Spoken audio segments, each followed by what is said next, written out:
Karen from Countyfairgrounds USA, countyfairgrounds.net. Welcome to today's podcast.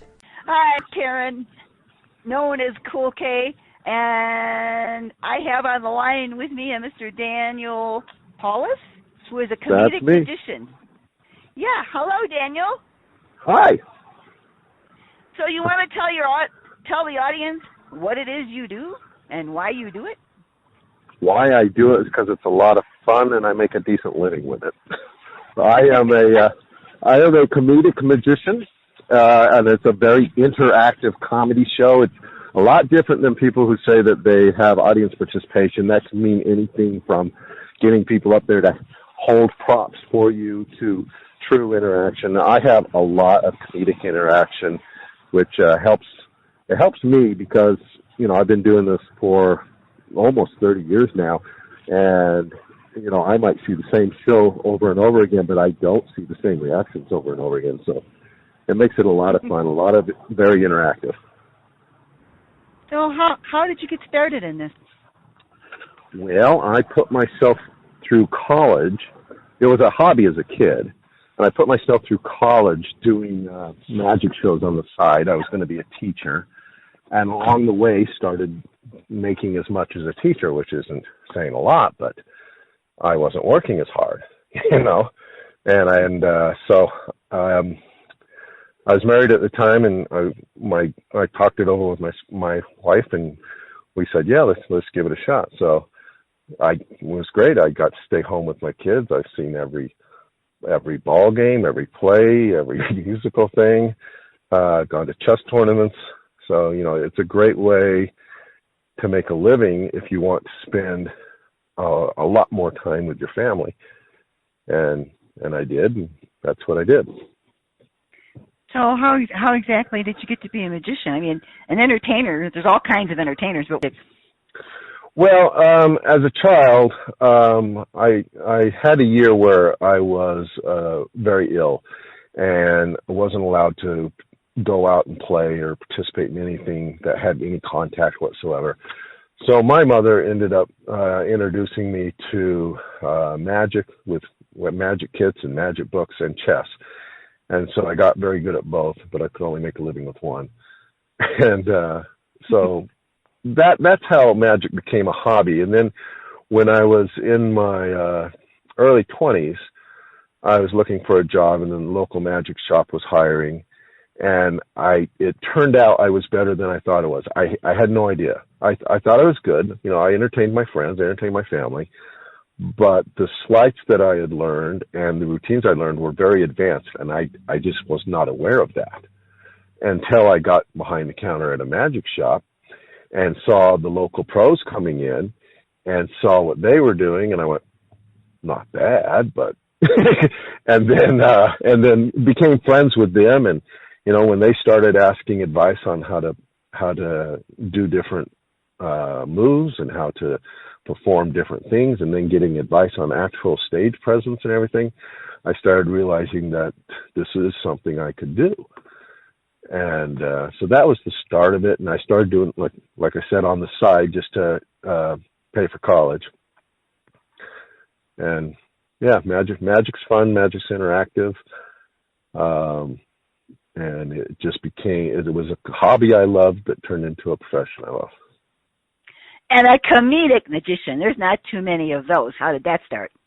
There's not too many real comedic magicians. A lot of them call themselves comedic magicians, and it's because they don't know the difference between telling a joke and a magic trick and actually being a comedian. Now, I've performed in comedy clubs, and if you a magician who performs in comedy clubs are really strict on, they don't want to just see magic. You have to make them laugh. But my thought is, if you're going to perform magic, you either have to be very graceful or very funny. And I'm not graceful. So I went with the funny. Hey, I would think that there's worse ways to make a living. Do you remember your first big show? Yes, my first big show. I did a stage show to promote a radio station that called itself it was like Magic 97 FM or something like that. And it was done at the Hanson Planetarium in Salt Lake City, Utah. And that was the first one, and I filmed it, and I looked at it afterwards, and I saw a lot of stuff I did wrong, and I started making corrections. And so that was the first, paid stage show I did. Okay. Do you got any kids? 4. What do they think of this? Oh, they love it. They love it. They've had me, they will actually come to me if I'm like in a social situation around their friends, and they'll say, hey, hey, you got anything on you? And I'm like, yeah, sure. Because here's my dad, he's a magician. No, they love the idea, and they get to talk to their friends at school. I mean, all of my kids are adults now. My youngest is about to turn 19. But they'd be at the school, and everybody would be talking about their parents, and they say, what does your dad do? And I say, magician. And they're like, oh, yeah, right. And then they pull up my website and show it to them and go, wow, he really is a magician. And then my daughter, when she went to college, she would say that to people, and nobody believed her. And then I ended up performing in their town for a public show. And she said, hey, anyone want to go see my dad perform? They're like, oh, you are serious? So it's really fun. They like it a lot. So are any of them following in your footsteps? No, they all like magic. They've all learned a few tricks that they like to perform for the kids, but none of them want to be a magician. The closest I have is one of my sons does have an interest in going into acting, and it's really nice because a lot of kids, when they tell their parents, oh, I want to be an actor, they're discouraged by that. No, you should go get something you can depend on. It's like, well, what am I going to say? I can't say, no, don't go be an actor. It's too risky. You do magic for a living. You can't tell me I can't be an actor. So I never, ever discouraged any of my kids from going into anything they wanted. And if it happens to be in the arts, then so be it. Yeah, go for it. And I told him, you have every advantage for you. You're young, you're passionate, and you can get over any mistakes if they're made. So, if you go out for, 5-10 years, try and be an actor and it doesn't work, oh well. There's plenty of time to go get a traditional job if you really want. But if you go out and do it and it does work, well, guess what? Dad's the one that supported you. Just remember to bring me to the Academy Awards when you get your... So, that's pretty funny. You only get one ticket, I'm told. So it's like, hey, Dad's the one that said go for your dreams. Remember that. Okay, you do county and state fairs? Yes. This is kind of semi-new. When I first started, I did some fair shows.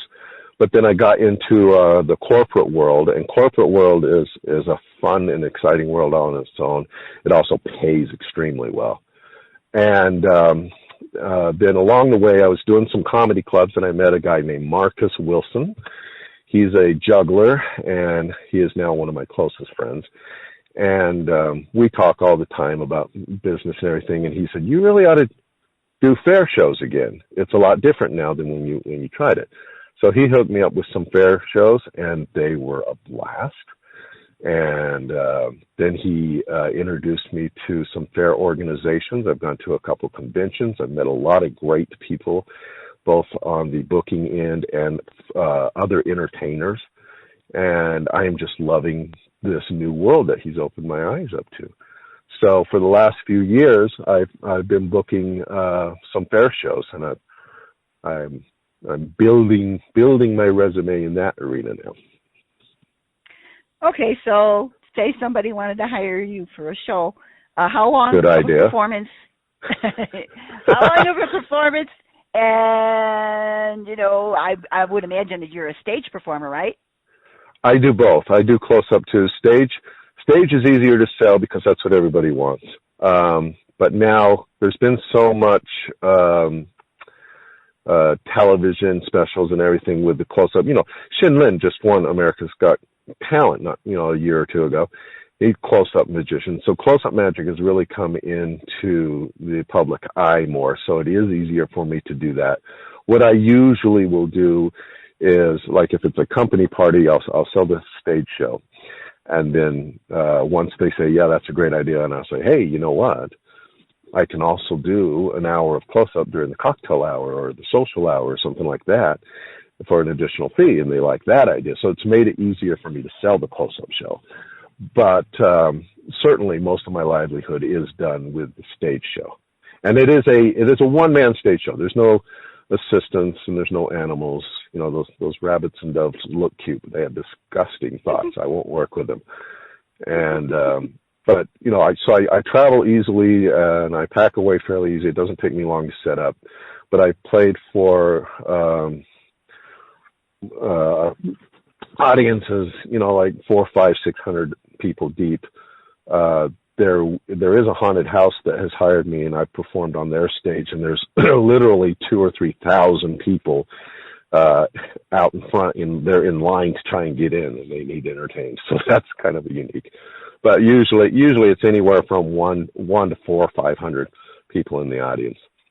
And as far as hiring me, if you want to hire me, you can go to my website, which is danscomedymagic.com, DANS comedymagic.com. You can call me direct, 801-708-4868. A lot of my county fairs and state fairs, they have grounds acts. That's why I asked that question. So, Yep. I've done some of them as well.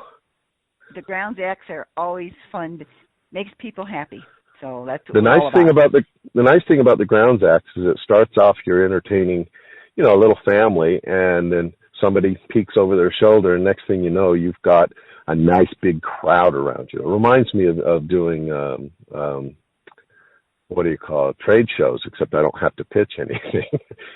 So it's really fun to do that. I always, when I do the strolling on the fairground, I have a little satchel I carry around with me, and in there is a couple of larger things that can be seen by bigger groups for when those crowds do start growing. I start off with some little close-up magic in the kids' hands or something, and next thing you know, there's half a dozen people, and then there's suddenly 50 people. And I've seen it get really big, and so you break out the larger items out of the bag and do a little mini show for them right then and there. Okay, Mr. Dan, do you have any favorite show experiences you want to share? Oh wow, a lot of them. I do a straitjacket escape, and in this one show, I get somebody up on stage, and in my straitjacket escape, I try and get out of the straitjacket in less time than it takes the person to tie me up, so it's a timed event. But I'm obviously cheating. I'm moving around, I'm wiggling, I jump into the audience to give them a closer look at the straitjacket while the time is going for their part. And, a lot of humor and byplay there. But this guy I get up on stage could have been the poster boy for Brawny. He looked like a lumberjack. He was even wearing plaid, and I swear he was at least 6'6". And he had the beard and the muscles and the whole works. So he's tying me up in this straitjacket, and I get to the point where I'm about to leap off the stage and go into the audience, and I get like 2 steps forward, and he just reaches out with his really long hair and grabs me by the scuff of the neck, picks me up in the air, my feet are dangling, and he slams me down in front of him. The audience just went wild. It was so funny. I decided to try another escape, and it grabbed me again. So that would be one. That was really fun. Sounds like it hurt, actually. No, it did not. Or I feed off the energy of the audience, so it could just be that it was such a unique event, and it was so funny. Like I said, every show is going to be a little bit different because of the interaction with the audience members.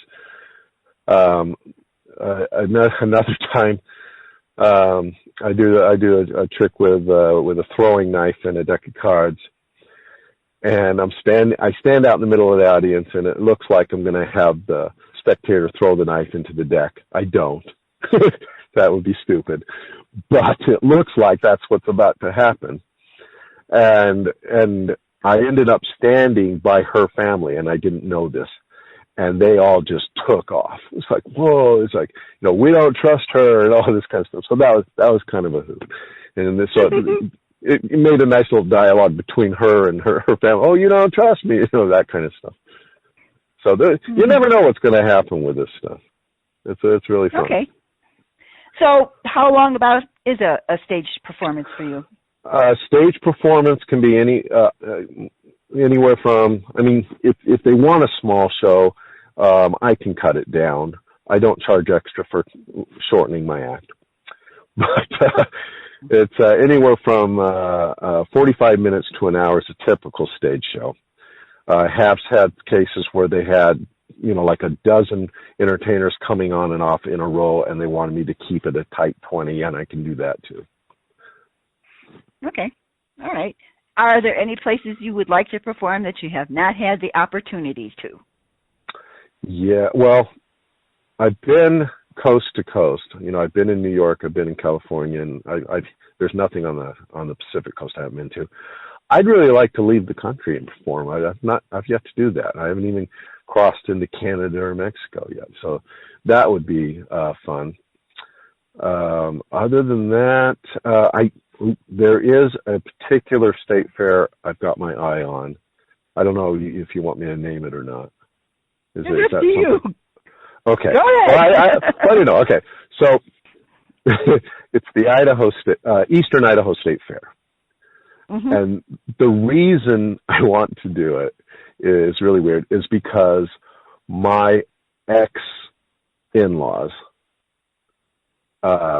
work that fair at booths, and they were not exactly supportive when I was married about my being a magician. Some of them were, but there were a few who said, you're never going to make it as a magician. You're never. I would love to just be there performing on stage within earshot of my ex-in-laws. On top of that, I know, right? That sounds so bad.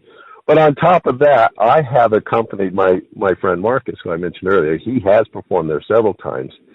And the audience is just phenomenal. They have a nice setup. They have tiered seating and a great stage, great sound system, and it plays really well. Another friend of mine who was up there, Sean Farquhar, was a magician from Canada, and I got to go up there and see him perform, and I actually spent the entire day with him. He was really good, talked to me about his fair experiences and everything.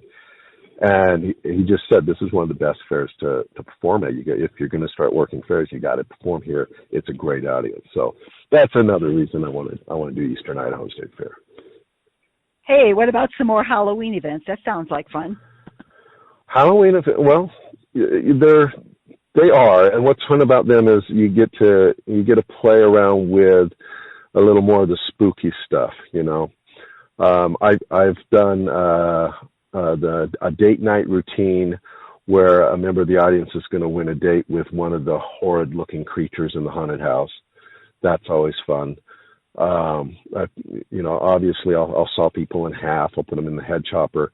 I also do a little Russian roulette routine where there's a spike in a bag that's pointed upwards and it's mixed amongst several bags.